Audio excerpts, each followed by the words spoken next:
जानवी, तुमने देख लिया ना कि यहाँ सिचुएशन कैसी है। ऐसा नहीं है कि मैं इनकी मदद करना नहीं चाहता, लेकिन इन लोगों को मेरी मदद चाहिए ही नहीं। तो अब मैं क्या करूं? तुम भी अब इस मैटर में इतना ज्यादा इन्वॉल्व मत हो। इन लोगों को अपनी प्रॉब्लम खुद सुलझाने दो। विराज के मुंह से निकले शब्दों को सुनकर जानवी विराज से कुछ कहना चाहती थी, लेकिन अंत में उसने कुछ भी नहीं कहा। जानवी बहुत काइंड थी और वो चाहती थी कि विराज इस सिचुएशन में खुशबू के परिवार की मदद करे, जिससे खुशबू के दिल में विराज की इमेज बदल सके। लेकिन यहाँ आने के बाद जानवी को भी एहसास हुआ कि उसने जितना सोचा था उससे कई गुना ज्यादा कॉम्प्लिकेटेड थी सिचुएशन। ठीक है फिर, ये बोलते हुए जानवी ने एक लंबी सांस ली और खुशबू के पेरेंट्स को एक नजर देखते हुए बोली, अंकल आंटी, अगर ऐसी बात है तो फिर ठीक है, हम आपको डिस्टर्ब नहीं करेंगे। ये बोलने के बाद जानवी और विराज वहां से जाने लगे थे। तुम दोनों यहाँ सच में आ गए?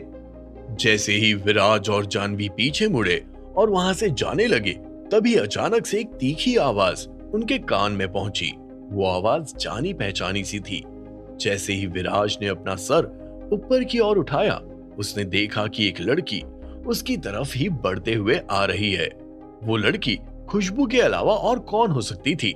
हुड़ हुड़ दबंग दबंग दबंग, हुड़ हुड़ दबंग दबंग दबंग। खुशबू को देखकर विराज के मन में ये गाना अपने आप बजने लगा था, क्योंकि अब उसे सिर्फ खुशबू की मां को नहीं बल्कि खुशबू को भी झेलना था। खुशबू को अपने करीब आता देखकर विराज के चेहरे पर हेल्पलेस वाली मुस्कान आ गई थी।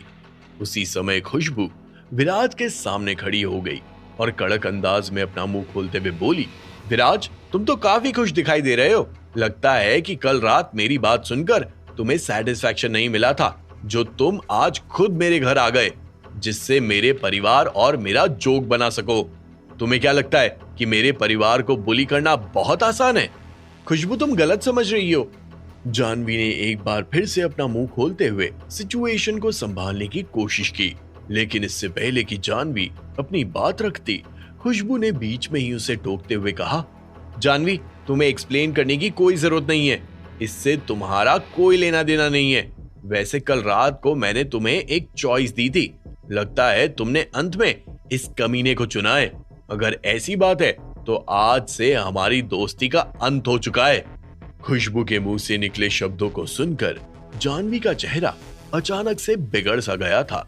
उसने अपने दिल में तेज धक्का महसूस किया। फाइनली जानवी को यह रियलाइज हुआ कि वो दूसरों के मामले में इंटरफेयर कर रही है। भले ही वो खुशबू की हेल्प करने के लिए बहुत ही ज्यादा पैशनेट थी, लेकिन दूसरों की नजरों में वो एक ट्रबलसम साबित हुई थी। अब जानवी को लग रहा था कि उसे खुशबू की मदद नहीं करनी चाहिए थी। विराज, चलो चलते हैं।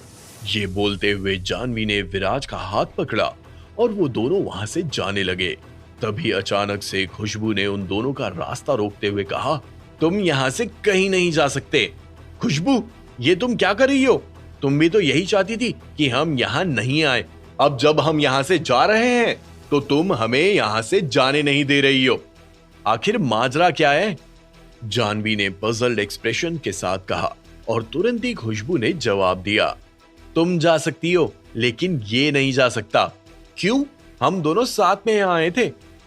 जैसे ही जानवी के मुंह से ये शब्द बाहर आए, वैसे ही खुशबू ने गजब का एटीट्यूड दिखाते हुए कहा, कोई और रीजन तो नहीं है, लेकिन मैं इस जोकर को ये बताना चाहती हूँ कि मेरा घर कोई धर्मशाला नहीं है। जिसका मन करेगा वो आएगा और यहाँ से अपनी मर्जी से जाएगा। खुशबू को बुली करना इतना आसान नहीं है जितना ये सोचता है। ये बोलने के बाद खुशबू ने विराज की तरफ इशारा करते हुए कहा, जोकर, अगर तुमने यहाँ से जाने की हिम्मत की तो आज तुम्हारी हालत उस टर्टल की तरह होगी जो पूरा दिन अपने शेल में ही छुपा रहता है। विराज जिंदल वाकई में वहां से जाना चाहता था, लेकिन जब विराज ने खुशबू के मुंह से निकले शब्दों को सुना तो विराज ने भी खुशबू की तरह जिद्दी होने का फैसला कर लिया था। तुरंत ही विराज पीछे मुड़ा और वहां मौजूद जली हुई कुर्सी और टेबल के बीच में से एक स्टूल बाहर निकालकर उस पर विराजमान हो गया था। चूंकि अब तुमने कह ही दिया है तो ठीक है, मैं नहीं जा रहा। तुम और मैं हम दोनों हमेशा साथ रहेंगे और पूरी जिंदगी साथ निकालेंगे। अगर तुम चाहती हो कि तुम मेरी बीवी बनकर रहो तो तुम आराम से ये कह सकती हो। रिश्ते की बात मैं कर लूंगा। जैसे ही विराज के मुंह से ये शब्द बाहर आए, वैसे ही खुशबू के चेहरे के होश उड़ गए थे। You rascal! खुशबू ने एक्सपेक्ट नहीं किया था कि विराज उसे इतनी शेमलेस तरीके से जवाब देगा। अभी खुशबू पूरी तरह से गुस्से में चूर होने वाली थी और एक्शन लेने के लिए तैयार हो रही थी कि तभी उसने देखा कि उसकी माँ उसी की तरफ बढ़ते हुए आ रही थी। खुशबू, इसकी चाल में फंसने की जरूरत नहीं है। ये टिपिकल गरीब लड़का है। ये जानबूझकर तुझे गुस्सा दिलाने की कोशिश कर रहा है। इसके पीछे भी इसका कोई मतलब छुपा है। जैसे ही खुशबू की माँ ने ये कहा, वैसे ही खुशबू ने भी अपना मुंह खोलते हुए बोलना शुरू किया। मॉम, आपको लगता है कि मैं इसकी बात सुनूंगी? ये सिर्फ और सिर्फ एक स्काउंड्रल है। मैं मर भी जाऊं तो भी ऐसे इंसान के साथ कभी शादी नहीं करूंगी। ये भी कोई कहने की बात है?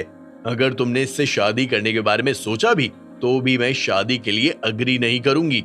मेरी खुशबू तो बहुत ही ज्यादा खूबसूरत है। वो ऐसे फटीचर और कंगाल आदमी के साथ शादी कैसे कर सकती है? ये बोलते हुए खुशबू की माँ ने खुशबू का हाथ पकड़ा और उसे अपनी ओर खींचते हुए उसके कान में फुसफुसाते हुए कहा, क्या तुम्हारी मुलाकात पंकज से हुई? अपनी माँ की बात सुनकर तुरंत ही खुशबू ने अपना सर हिलाते हुए कहा, नहीं, जब मैं वहां पहुंची तो वो बहुत बिजी था। मैंने उसकी कंपनी के एंट्रेंस पर उसका 1 घंटे तक इंतजार किया। क्या 1 घंटे के बाद भी वो तुमसे मिलने नहीं आया? क्या उसे हमारे परिवार के बारे में कुछ भी पता है? जब खुशबू की माँ ने सुना कि उसकी बेटी ने 1 घंटे तक पंकज का इंतजार किया लेकिन शायद बात नहीं बनी, तो उनके चेहरे पर वरीड एक्सप्रेशन साफ साफ नजर आने लगे थे।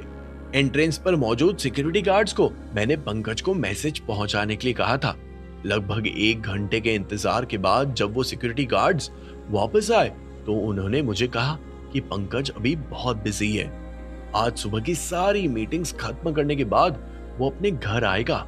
जैसे ही खुशबू के मुंह से ये शब्द बाहर आए, वैसे ही खुशबू की माँ ने एक गहरी सांस लेते हुए कहा, ओह, तब ठीक है। अब खुशबू की माँ के चेहरे पर हल्का सुकून दिखाई दे रहा था। ऐसा लग रहा था जैसे पंकज के दिल में खुशबू को लेकर वाकई में फीलिंग्स थी। अब जब वो खुद उनके घर आने के लिए कह रहा है तो इसका मतलब इतना तो साफ है कि वो खुशबू को छोड़कर या उसे इग्नोर करके कहीं भागने वाला नहीं है। खुशबू, तुमने सच में अपनी माँ का सम्मान बढ़ाया है। क्या अब तुम्हारी माँ अपनी बची हुई जिंदगी एक अच्छा जीवन जी पाएगी? ये सब सिर्फ तुम पर डिपेंड करता है। ये सब बोलते हुए खुशबू की माँ इतनी ज्यादा एक्साइटेड हो गई थी कि लगभग वो खुशी के मारे जोर से जमीन पर कूदने ही वाली थी। खुशबू से पंकज का कंफर्मेशन मिलने के बाद तुरंत ही खुशबू की माँ ने अपनी नजर विनायक सेठ यानी अपने ही पति पर डाली और एक कड़क अंदाज में अपना मुंह खोलते हुए बोली, बेवकूफों की तरह यहाँ पर क्यों खड़े हो? सुना नहीं तुमने अभी खुशबू ने क्या कहा? हमारा दामाद यहाँ आने वाला है। जल्दी करो, ये सब पैकअप करो। शाम के लिए अच्छा खाना और वाइन का इंतजाम करना है जिससे हम उसे अकंपनी कर सकें। क्या तुम जानती भी हो कि वो यहाँ पर क्यों आ रहा है? तुम्हें तो बस हर समय शराब और खाने की पड़ी रहती है। खुशबू की माँ ने एक्सपेक्ट नहीं किया था कि विनायक सेठ के मुंह से ऐसा कुछ सुनने को मिलेगा। खुशबू की माँ के लिए ये एक तरीके से पनौती लगाने जैसा था। तुरंत ही खुशबू की माँ ने विनायक सेठ को आंख दिखाते हुए कहा, अरे कम से कम अब तो शर्म कर लो। तुम्हारा दामाद घर आ रहा है। क्यों आ रहा है का क्या मतलब होता है? वो हमारी मदद करने के लिए आ रहा है। अगर तुम उसे खाना और थोड़ी सी वाइन पिला दोगे तो तुम्हारा क्या चला जाएगा? तुम इतना यकीन के साथ कैसे कह सकती हो कि वो हमारी मदद करने के लिए यहाँ आ रहा है? विनायक सेठ ने अपनी बीवी से पूछा। अरे क्या तुम्हारा भेजा पूरी तरह से फ्राई हो गया है क्या? जब मैं बोल रही हूँ कि वो मदद करने आ रहा है तो क्या तुम्हें मेरी बात पर यकीन नहीं है? कोई मदद कर रहा है तो तुम्हें उसमें भी तकलीफ है, कोई मदद ना करे तो तुम्हें उसमें भी तकलीफ है। अरे चाहते क्या हो? ये बोलते हुए खुशबू की माँ ने अपना सर पकड़ लिया था, लेकिन अभी बात का अंत नहीं हुआ था। तुरंत ही खुशबू की माँ ने विनायक सेठ को देखते हुए कहा, ओह, क्या तुम्हें ये सब गलत लग रहा है? क्या तुम्हारी प्राइड को हर्ट हो रहा है? तुम्हें क्या लगता है कि मैं उससे मदद लेना चाहती हूँ?